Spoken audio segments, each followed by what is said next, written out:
प्राचीन काल में एक लड़की का जन्म राक्षस कुल में हुआ, जिसका नाम वृंदा था। दैत्यराज कालनेमी जैसे राक्षस परिवार में पैदा होने के बाद भी वृंदा भगवान विष्णु की पूजा करती थी। जब वृंदा बड़ी हुई तो उसकी शादी जालंधर नामक दैत्य से हो गई। जालंधर काफी शक्तिशाली राक्षस था, जिसका जन्म भगवान शिव के तेज के कारण समुद्र से हुआ था। बलवान होने के कारण जालंधर को दैत्यों का राजा बनाया गया। वृंदा से शादी करने के बाद जालंधर की शक्ति और पराक्रम बढ़ता ही गया। उसे किसी भी तरह से हराना मुश्किल था। जालंधर के बढ़ते अहंकार व आतंक से सभी देवता परेशान थे। जालंधर की बढ़ती ताकत के पीछे उसकी पत्नी वृंदा की विष्णु भक्ति और सतीत्व था। होते होते जालंधर अपनी शक्ति और अहंकार में चूर होकर स्वर्ग की देवियों पर काबू पाने की कोशिश करने लगा। इसी दौरान एक बार उसने माता लक्ष्मी को पाने का प्रयास किया, परंतु समुद्र से जन्म लेने के कारण माता लक्ष्मी ने उसे अपना भाई बना लिया।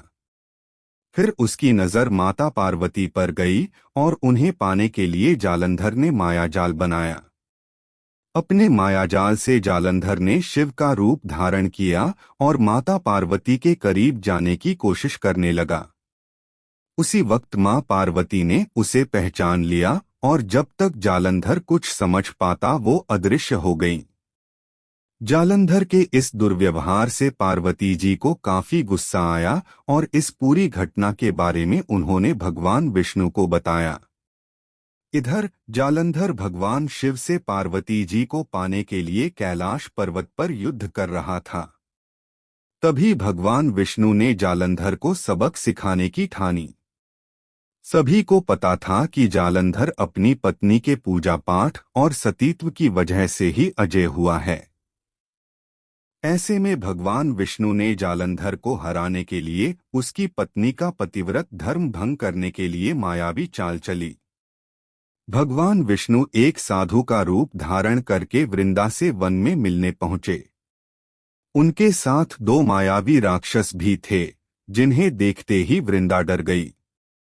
तभी भगवान विष्णु ने उन दोनों राक्षसों का वृंदा के सामने ही वध कर दिया। वृंदा ये देख समझ गई ये कोई आम व्यक्ति नहीं है। उसी पल वृंदा ने साधु से अपने पति के बारे में पूछा। साधु बने भगवान ने अपनी माया शक्ति से दो बंदर प्रकट किए। दोनों बंदरों के हाथों में जालंधर का सिर व धड़ था। ये देखते ही वृंदा बेहोश हो गई। कुछ समय बाद होश में आने पर वो साधु से अपने पति को दोबारा जिंदा करने की प्रार्थना करने लगी।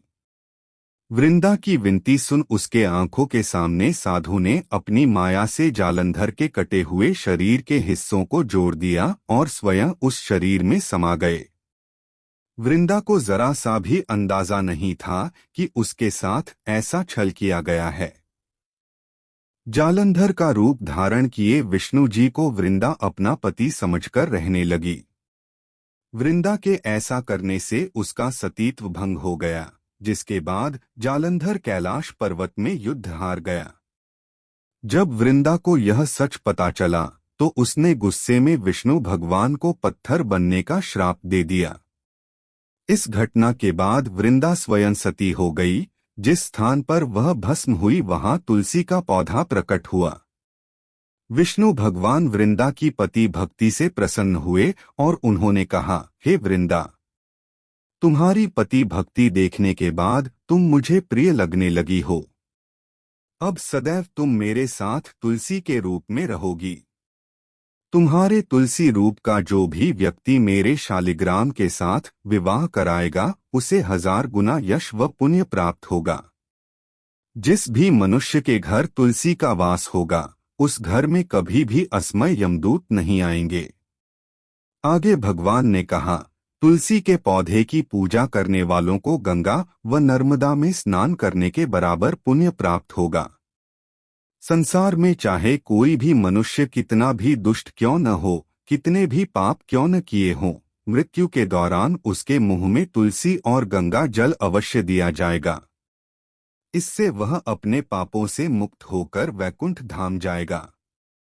इसके अलावा जो व्यक्ति तुलसी व आंवला के पेड़ की छाया में पितरों का श्राद्ध करेगा, उसके पितरों को मोक्ष मिलेगा। इस कहानी से हमें सीख मिलती है कि छल, कपट या फिर अपनी शक्ति का दुरुपयोग करने वाले व्यक्ति का विनाश होना तय है। वीडियो पसंद आया तो वीडियो को लाइक करके चैनल को सब्सक्राइब कर लीजिए, क्योंकि इस चैनल पर आपको ऐसे ही वीडियोस मिलते हैं। अगर वीडियो पसंद आया तो कमेंट बॉक्स में हर हर महादेव लिखना ना भूले।